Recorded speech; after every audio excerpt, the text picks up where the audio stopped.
현대사회는 자본주의 사회입니다. 그래서 어떻게 하면 자본을 창출할 수 있을까? 어떻게 하면 이익을 극대화할 수 있을까? 이런 사회적인 논의가 계속됩니다. 그래서 사회 구조가 자본의 창출과 이익의 극대화를 위해서 자꾸 최적화되기 시작합니다.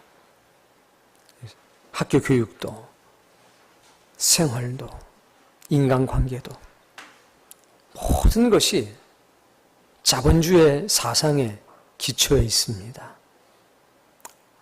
그러다 보니까 우리는 가치관에 혼란을 겪게 됩니다. 그 한 예를 들어드리겠습니다. 요즘은 착한 사람에 대한 향수와 트라우마가 공존합니다.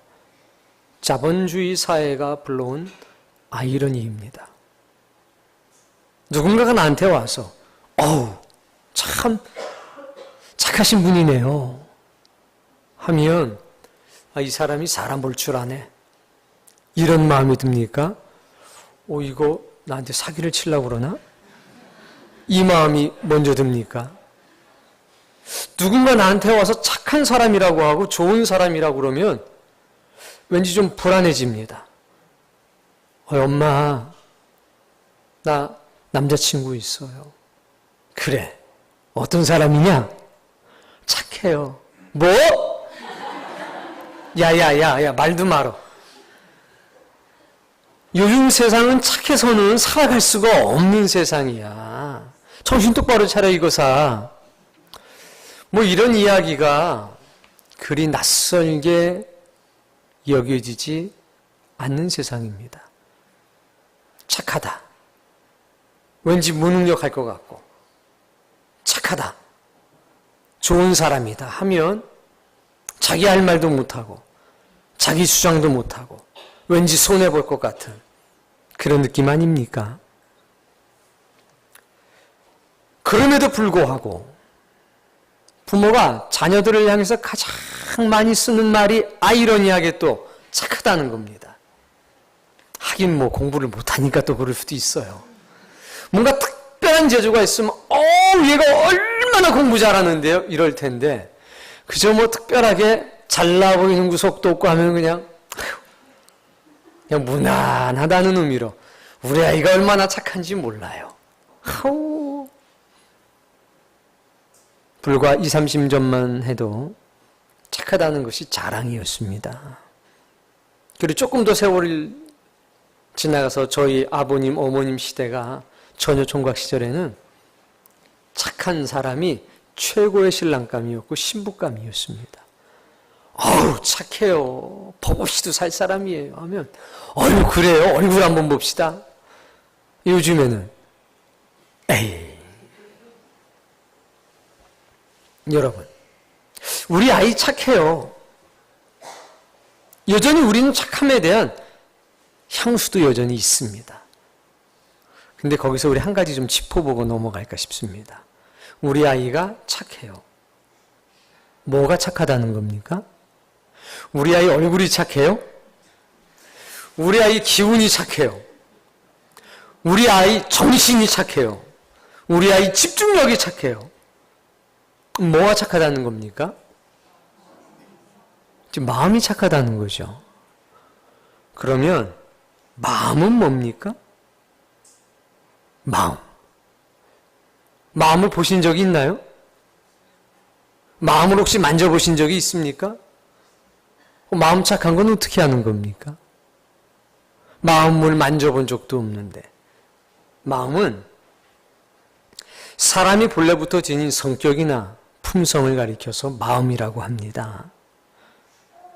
이것은 사람이 다른 사람이나 사물에 대해서 느끼는 감정이나 의지, 생각 따위를 일으키는 말이라고도 합니다. 근데 이 마음이 참 묘합니다.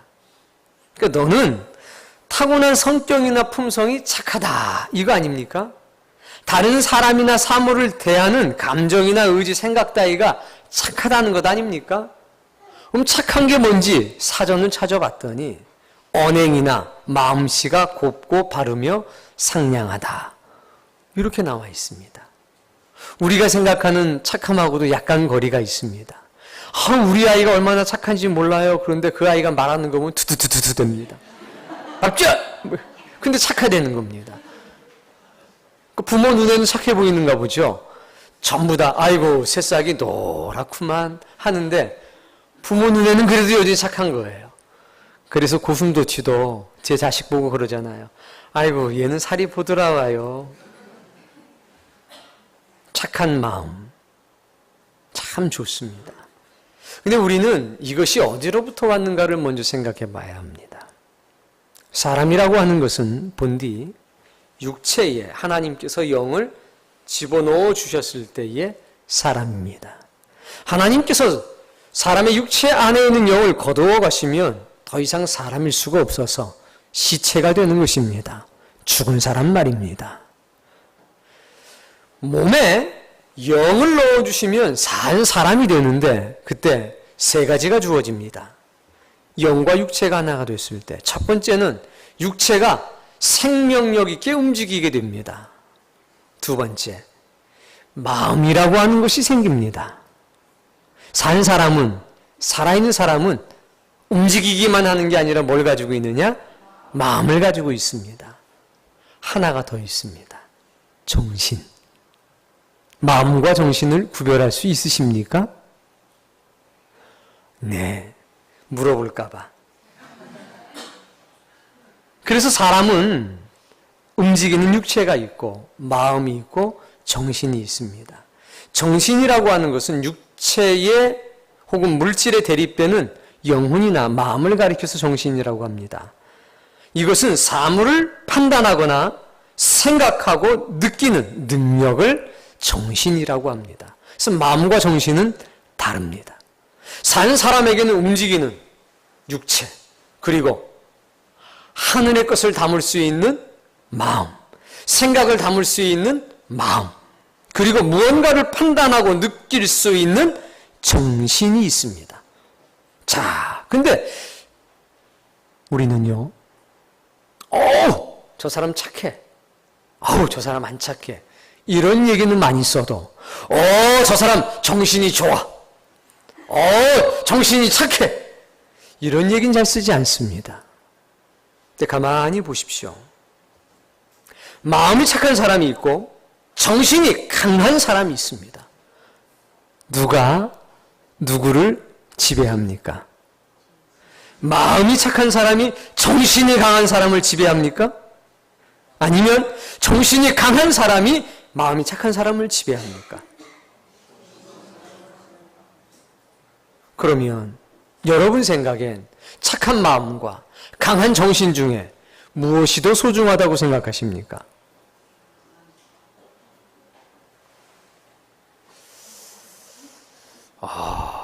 주여. 우리는 사람이라고 하는 존재에 대해서 냉정하게 바라볼 수 있어야 합니다. 착한 마음이 중요합니다. 그러나 강한 정신도 그에 못지않게 중요합니다. 하나님께서 우리에게 주신 선물이기 때문에 그렇습니다. 자, 착하면 공부를 잘합니까? 정신이 강하면 공부를 잘합니까? 네, 맞습니다. 정신이 강하면 우린 이렇게 얘기합니다. 저 사람 집중력이 좋아. 집중력이 좋은 사람은 공부도 잘합니다. 집중력이 좋은 사람은 일처리도 잘합니다. 집중력이 좋은 사람은 비즈니스도 잘합니다. 무엇이든지 맡겨놓으면 집중력이 강한 사람은, 정신이 강한 사람은 매우 훌륭하게 일을 처리합니다. 그런데 마음이 착한 사람은 어떻습니까? 이럴 수도 있지만 저럴 수도 있습니다. 결국 보이는 세상을 지배하는 사람들은 마음이 착한 사람이 아니라 정신이 강한 사람입니다. 그런데 우리는 그것을 외면하고 살고 있습니다. 세상에 마음은 악한데 정신이 강한 사람이 있습니다. 이쪽에는 마음이 착한데 정신이 보통이거나 평균 이하인 사람들이 있습니다. 누가 누구를 지배합니까? 마음이 약하지만 정신이 강한 사람이 마음 착한 사람들을 지배하고 노략합니다. 당하면서 모릅니다. 당하고 나중에 후회합니다. 거기에 바로 착함에 대한 딜레마가 있는 겁니다. 착하게 살면 손해보는 것 같아. 그 속엔 악한 마음을 가진, 그러나 동시에 강한 정신을 가진 사람에게 피해를 봤다는 얘기입니다. 그래서 착함에 대한 컴플렉스가 생긴 것이고, 착하게 살아야 되는데 라는 생각 속에서, 그러나 착하게 살다 보니 이 세상 살아가면서 너무나 많은 불이익을 당하는데 그 딜레마에 빠지게 되는 겁니다. 사랑하는 성도님, 과연 그럴까요? 그래서 저는 오늘 하나님의 말씀을 통해서 이 세상이 말하는 착함이 아니라 하나님께서 말씀하시는 선함과 착함을 살펴보고자 합니다. 그리고 자본주의가 이 세상을 지배하든 아니면 다른 시대의 소리가 이 세상을 지배를 하든 변하지 않은 진리가 저와 여러분의 인생과 영혼을 주관해 가기를 원하며 바랍니다. 착한 사람은 강한 정신을 가지고 있어야 합니다. 그래야 딜레마에 빠지질 않는 겁니다. 오늘 말씀의 제목과 같이 일반적으로 말하는 착한 마음, 그러니까 마음이 착하면 거룩한 제사를 드릴 수 있느냐? 있습니까? 있을 수 있어야 될 것 같은데 왠지 그것만 가지고는 안 될 것 같은 생각이 들 겁니다. 말씀을 통해서 그것들을 하나하나 살펴보겠습니다. 보통의 사람들은 착함에만 관심이 있지 정신에 관심을 두지 않습니다. 그래서 하나님도 오해하고 세상을 원망하기도 합니다. 왜 착한 사람이 이렇게 당하고 살아야 합니까? 착해서 당하는 게 아닙니다. 정신을 못 차려서 당하는 거지. 정신줄을 놔버리니까 당하는 거지. 호랑이한테 물려가도 마음만 착하면 산답니까? 뭐라고 그랬어요? 그럼 전부 다 해보세요. 시작. 아니, 호랑이부터. 자, 시작. 그래요. 호랑이한테 물려가도 정신만 차리면 산다는 겁니다. 호랑이한테 물려가는데 마음만 착하면 그냥 죽어요. 끝이에요. 뭘 차려야 돼요? 뭘 차려야 돼요? 그 옆에 사람 꼭 정신 차리라고 그래야 돼요. 목사님 맞아요. 우리 남편이 착한데요. 정신을 못 차. 정신 차려 이 친구야. 이런 얘기가 있잖아요. 여러분의 착한 마음에 건강한 정신을 담기를 바랍니다. 자, 성경이 뭐라고 말씀하시냐면 누가복음 19장입니다. 16절 말씀 찾아서 읽어보겠습니다. 오늘 이 말씀을 통해서 착함의 딜레마 속에서 빠져나오시길 바랍니다. 그리고 신앙의 본질도 깨닫게 되기를 바랍니다. 16절 말씀 읽습니다.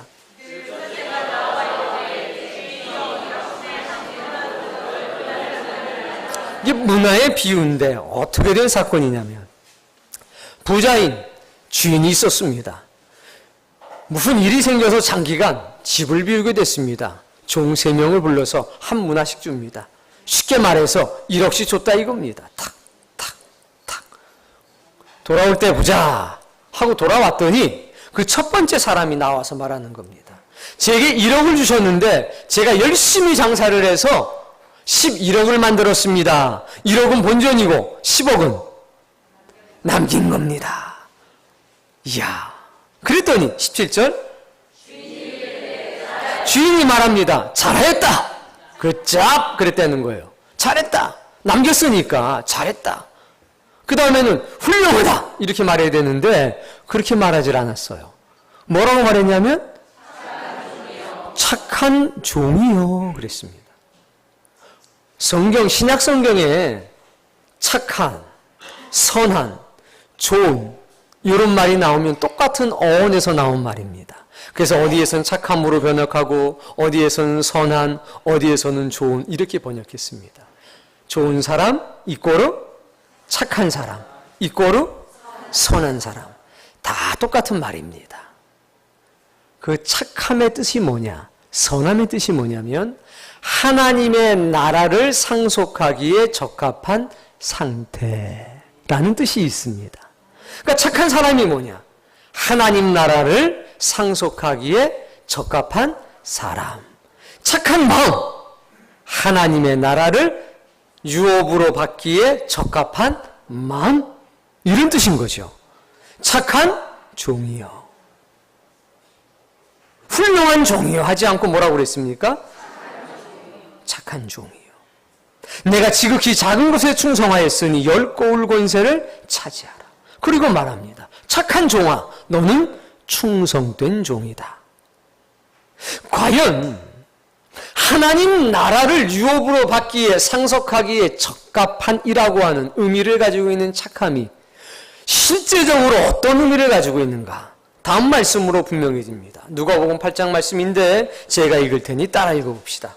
좋은 땅에 있다는 것은 어떤 땅이요? 좋은 땅이니까 착한 땅이고 하나님의 나라를 유업으로 받을 만한 땅이겠죠. 계속 읽습니다. 착하고 좋은 마음으로 말씀을 듣고 지키어 인내로 결실하는 자니라. 씨 뿌리는 비유 중에 나오는 겁니다. 좋은 땅은 100배, 60배, 30배 결실하는 땅이다. 좋은 땅은 착하고 좋은 마음을 가진 사람이다. 즉 착한 사람은 좋은 땅을 가지고 있다. 좋은 마음을 가지고 있다 이겁니다. 여기에 착한 사람의 정체성이 나옵니다. 착한 사람은 어떤 사람이냐? 한 문화를 주면 10문화를 남기는 사람. 씨를 하나 심으면 100배, 60배, 30배 결실하는 사람. 그가 누굽니까? 착한 사람입니다. 이게 누구의 정입니까? 하나님의 정입니다. 착한 사람의 마음속엔 하나님의 나라에 대한 확실한 소망이 담겨 있습니다. 그들은 어떻게 하면 이 상태를, 내가 하나님의 나라를 상속받을 수 있는 이 상태를 계속 유지할 수 있을까? 내가 어떻게 하면 하나님의 나라를 상속받을 수 있을까? 하나님과 동행할 수 있을까? 하나님의 말씀을, 하나님의 요구를, 하나님의 뜻을 이뤄낼 수 있을까? 그 의지가 마음에 가득한 겁니다. 그게 바로 착한 마음입니다. 그래서 착한 마음은 뭘 만들어내느냐? 강한 정신을 만들어냅니다. 그리고 강한 정신은 강한 육체를 만들어냅니다. 그래서 강한 정신과 육체를 가지고 문제들을 해결해 나가기 시작합니다. 착함은 무기력이 아닙니다. 착함은 무능력이 아닙니다. 착함은 열매를 결실하는 것입니다. 똑같은 한 알의 씨앗을 가지고 100배를 맺혀내고 똑같은 한 알의 씨를 가지고 60배를 맺히고 30배를 맺히는 것. 한 문화를 가지고 10문화를 만들어내는 것. 그것이 착함입니다. 오늘 여러분에게 그 선함이 있기를 바랍니다. 하나님이 말씀하시는 착함이 있기를 바랍니다. 그 착한 사람은, 하나님이 말씀하시는 성경 속의 착한 사람은 결코 무기력에 빠지지 않습니다. 결코 무능에 빠지지 않습니다. 해야 되는데 이러고 세월 보내질 않는다는 것입니다. 착한 마음 속엔 선한 동기가 뛰고 있습니다. 그래서 그들은 호랑이한테 물려가도 정신을 놓지를 않습니다. 호랑이한테 물려가는 순간에도 어떻게 하면 하나님의 선한 뜻을 이뤄낼 수 있을까? 어떻게 하면 살 길을 찾아갈 것인가? 그 생각으로 가득 차 있습니다. 사도행전 말씀에 보면 바나바에 관한 이야기가 나옵니다. 제가 읽을 테니 따라 읽어봅시다. 바나바는 착한 사람이요. 어떤 사람이요? 착한 사람이니까 나가면 주머니에 있는 거 다 털리고 돌아오겠죠. 누가 뭐라고 그러면 아이씨, 나만 참으면 되지. 이러겠죠? 아닙니다. 뒤에 말씀이 제가 읽겠습니다. 따라 읽어봅시다. 성령과 믿음이 충만한 사람이라. 바나바는 착한 사람이요 성령과 믿음이 충만한 사람이라. 읽어보세요.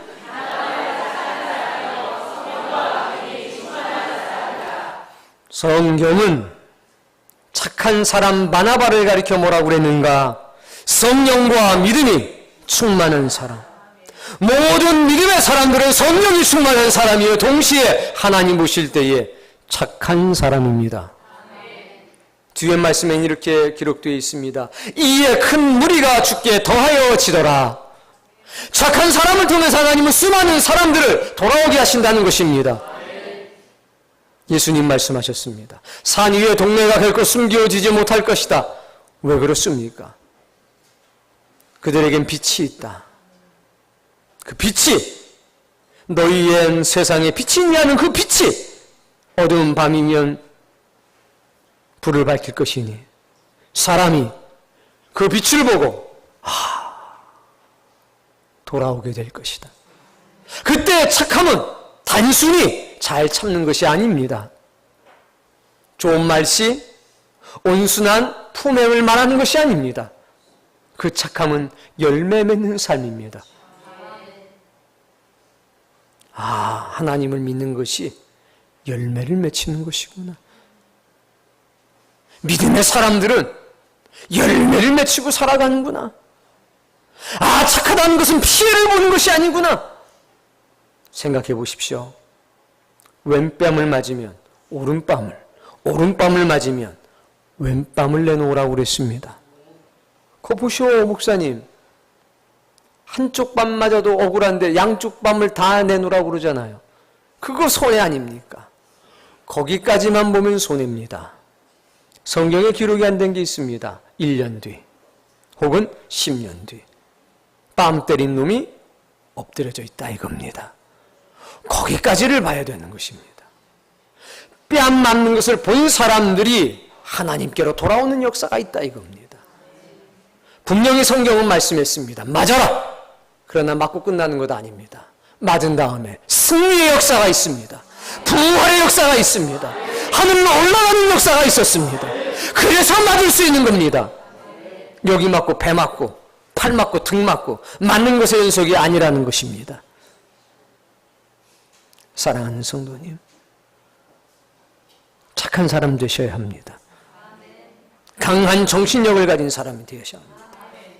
악한 마음을 가진 사람, 그 안엔 선한 것이 없습니다. 하나님이 주시는 것이 거할 수가 없습니다. 그런데 희한하게도 악한 사람들일수록에 강한 정신력을 가지고 있습니다. 악을 행하는데 얼마나 지혜롭고 집중력을 발휘하는지 모릅니다. 그런데 우리는 자꾸 거기다 대고서 착함이라는 잣대만 가져다 댑니다. 아닙니다. 하나님께서 사람을 만드시고 영혼을 보으신 다음엔 움직일 수 있는 힘을 주시고 착한 마음과 강한 정신을 더불어 주셨습니다. 왜 말씀을 듣는 사람들이 강한 정신을 잃어버리며 핑계하고 사냐 이겁니다. 왜 원망하고 사냐 이겁니다. 왜 자신의 무능력과 자신의 게으름을 하나님 탓으로 돌리냔 말입니다. 그리고 왜 그것이 착한 것이라고 호도하고 외면하는 말입니다. 오늘 성경에 아브라함이 나옵니다. 읽어보겠습니다. 아브라함은 시험을 받을 때에, 지금 시험 받고 있습니다. 우리가 잘 알고 있는 것처럼 창세기 22장에 어느 날 하나님이 아브라함을 찾아오십니다. 아브라함아, 아브라함아. 그때 아브라함이 이렇게 대답합니다. 주의 종이 여기 있습니다. 무엇이든지 말씀하시면 제가 즉시로 행할 준비가 되어 있습니다. 그리고 엎드려 있습니다. 하나님 말씀하십니다. 그래, 내가 너에게 준 아들 이삭을 내가 지시하는 산 모리아 땅에 가서 그 산에서 내게 번제로 바쳐라. 성경에 보면 그 다음날 새벽에 즉시로 떠나갔다고 합니다. 시험을 받을 때 믿음으로 이삭을 드렸으니 믿음으로 이삭을 드렸다고 합니다. 그러나 구속을 보십시오. 그의 마음을 보십시오. 사랑하는 아들, 내 생명보다도 더 소중한 사람, 그 사람을 바치는 게, 버리는 것이 쉬운 일이겠습니까? 거룩한 제사, 신성한 제사라고 하는 것은 좋은 것을 드리는 것이 아닙니다. 내 생명보다 더 귀중한 것, 드리면 굶어 죽는 것, 그게 아니라 드리면 살아도 산 것이 아닌 상태가 되는, 그렇게 소중하고 귀중한 것을 드리는 것이 거룩한 제사요, 신성한 제사인 것입니다. 아브라함은 깊은 고뇌의 터널 속으로 들어가게 됩니다. 하나님이 해주셨던 모든 말씀, 처음부터 끝까지를 살펴보게 됩니다. 히브리서 다음 구절에는 이렇게 말씀하고 있습니다. 그는 죽은 자 가운데서 다시 아들을 받을 것을 확신하고 있었다. 정신줄을 놓아버리게 되면 하나님의 말씀 생각할 수가 없습니다. 그는 정신을 차리고 하나님의 말씀을 살피고 또 살피고 또 살폈습니다. 이삭으로부터 낳은 자라야 네 씨라고 칭할 것이라. 이삭으로부터 모든 것이 시작될 것이라. 내가 이삭에게 모든 것을 더할 거라. 그 말씀을 하나 그리고 결론 내리게 되는 겁니다. 하나님의 것이니 하나님께 돌려드려야지. 내 능력으로 낳은 자식이 아니라 하나님의 능력으로 낳은 자식이니 하나님의 능력이 이를 다시 살릴 것이라. 수많은 고뇌의 터널 속에 있는 여러 가지 것들을 제거해내고 그는 그 터널을 빠져나왔습니다. 그것으로 끝났습니까? 아닙니다. 그에게는 아내가 있었습니다. 90이 넘어서 간신히 낳은 아들, 그 아들을 자신의 생명보다 더 사랑하는 어머니가 있었다는 얘기입니다. 그 어머니를 설득해야 될 문제가 또 남아 있었습니다. 믿음은 그렇게 문제를 해결해내는 겁니다. 착한 마음으로 그게 해결이 됩니까? 안 됩니다. 강한 정신이 있어야 합니다. 강한 신념이 깃든 정신, 문제에 집중할 수 있는 정신, 그 문제 속에서 생명의 길을 찾아낼 수 있는 정신력, 집중력 있어야 합니다. 창세기 22장엔 사라의 모습이 등장하지 않습니다. 고뇌하고 고통스러워하는 한 여인을 성경은 기록할 수가 없었던 것입니다. 그러나 아브라함의 믿음은 그것을 해냈습니다. 아들과 함께 길을 떠납니다. 사랑하는 성도님, 김집사 어때? 김집사 착해요. 박집사 어때? 박집사 착하죠. 우린 어떤 의미에서 착하다라고 하는 말을 씁니까? 노아는 믿음의 사람이었습니다. 그는 착하고 선한 마음을 가졌습니다. 착하고 선한 마음 속에서 강력한 정신이 나왔습니다. 그 강한 정신은 육체를 지배했습니다. 방주질 수 있었던 것입니다. 30배, 60배, 100배 열매를 맺을 수 있었던 겁니다. 에녹, 믿음의 사람이었으며 동시에 착한 사람이었습니다. 그의 육체는 언제나 하나님의 뜻 앞에 굴복했고 순종했습니다. 그의 정신은 어떻게 하면 하나님이 기뻐하시는 일을 행할 수 있을까? 거기에 집중하고 살았습니다. 이렇게 해야 기뻐하실까? 저렇게 해야 기뻐하실까? 이렇게 해야 열매가 더 많이 맺힐까? 저렇게 해야 더 많이 맺힐 것인가? 그것 때문에 결국 피곤해하거나 힘들어하지 않았습니다. 아무개 집사님 착한 사람이에요. 목사님. 아무개 집사님은 선한 뜻을 가지고 있고 선한 뜻을 해결할 만한 힘을 가지고 있습니다. 목사님, 한 문화를 맡기면 10문화를 만들어 갖고 올 사람입니다. 하나만 줘도 100배로 추수해서 올 사람입니다. 그 사람이 세상에 뭐가 되는 겁니까? 빛이 되는 것입니다. 사랑하는 성도님, 그게 하나님의 부르심입니다. 인간을 창조하셨을 때 당신의 생기를 불어넣으셔서 영을 창조하실 때에 그 마음과 그 정신을 주신 것입니다. 호랑이에 물려가도 정신 차리고 사는 사람들, 다니엘을 보십시오. 사자굴에 던짐받았습니다. 정신줄 놨습니까? 아닙니다. 정신줄 놓지 않았습니다. 다음날 다니엘아, 다니엘아, 하나님이 사랑하시는 종 다니엘아. 왕이 불렀을 때에 뭐라고 그랬습니까? 왕이시여, 염려하지 마십시오. 내가 섬기는 하나님께서 그의 천사를 보내셔서 사자의 입을 막으셨습니다. 생각해 보시오. 사자굴에 탁 던질 때 제가 생각할 땐 말입니다. 그때 다니엘 나이가 80이 넘었을 때입니다. 사자가 안 물어도 낙상으로 죽을 상황입니다. 분명히 던졌잖아요. 걸어 들어간 게 아니에요. 던졌다고요. 분명히 사자 몇 마리가 와서 받아줬을 거라고요. 이게 착하기만 하고 정신줄 놔버리면요, 심장마비로 가는 겁니다. 사자가 탁 올 때 이거 나 이렇게 하려고 온 게 아니라 등대주려고 온다는 거. 사자한테 물려가도 원래는 정신만 차리면 산다는데 이게 전에 오면서 호랭이로 바뀐 것 같아요. 다니엘은 80 넘은 노구를 이끌고도 사자가 쿠션 바지 할 때 전혀 긴장하지 않았습니다. 하나님을 믿었기 때문인 겁니다.